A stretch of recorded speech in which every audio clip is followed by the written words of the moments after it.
There are few remnants of the grand age of polar adventure in today's Antarctica. The Huskies at Mawson Base are Australia's last link.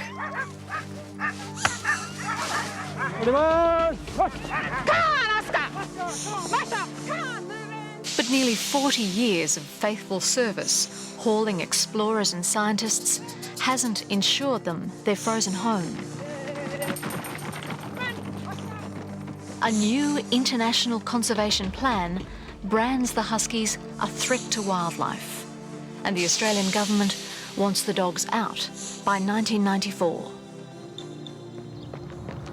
Patrick Mooney, a veteran of 5 Antarctic expeditions, leads a campaign supported by many in the Antarctic community to keep the dogs at Mawson, not move them to Australia to join these pets. I would like to see an environmental impact assessment carried out on the activities of those Mawson Huskies. Australia can then justifiably so say that there's a good case for retaining the dogs in their Antarctic environment. The Huskies have been here at Mawson since it was established in 1954. And while they've largely been superseded as the main mode of Antarctic transport, there are plenty of people who think they're not only the friendliest way to travel, but they're still the safest too. Hello, yes, how are you? That's it. Travelling the sea ice is treacherous. There are hidden tide cracks and seal air holes that have sent many vehicles through the ice. The Huskies pick up the smallest vibration and hear the faintest sound, sensing danger in a way people in vehicles just can't. A sensitivity to which Patrick Mooney owes his life. At the end of a hard day's sledging, we were approaching an island for a campsite, when suddenly the dogs stopped and propped and refused to go any further, even under the threat of the whip. In fact, the surface was only about 2 centimetres thick. And if a vehicle would have attempted to go across there, they would have crashed through.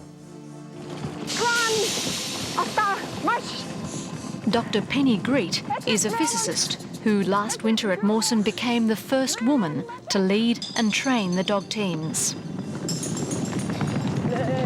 Well, you just say left, a long, low left for left, right, short, sharp command for right, at a slightly higher time. Right.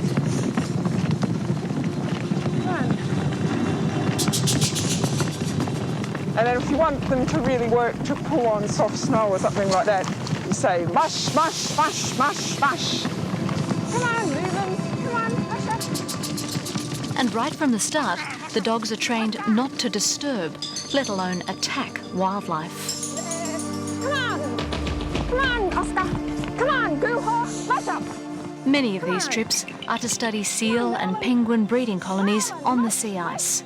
Research that, because it often can't be done by vehicle, won't be done at all if the dog teams go. Just clip the harness in there, Maria. And the decision is already taking effect. Maria Deduge, glaciologist and the dog handler after Penny Greet, has been instructed to halt the breeding program. Just got to make sure they're off the ground, and then They'll still be cared for, but numbers will soon drop as dogs too old to work are culled. Is that not an average weight for the dogs? Yeah, I guess it is about average. The bigger dogs are about 40 kilos. If you've spent time with the dogs at Mawson, the case for removing them seems as thin as sea ice in summer. Teeth haven't got any missing. Australia stopped killing seals to feed the dogs a decade ago.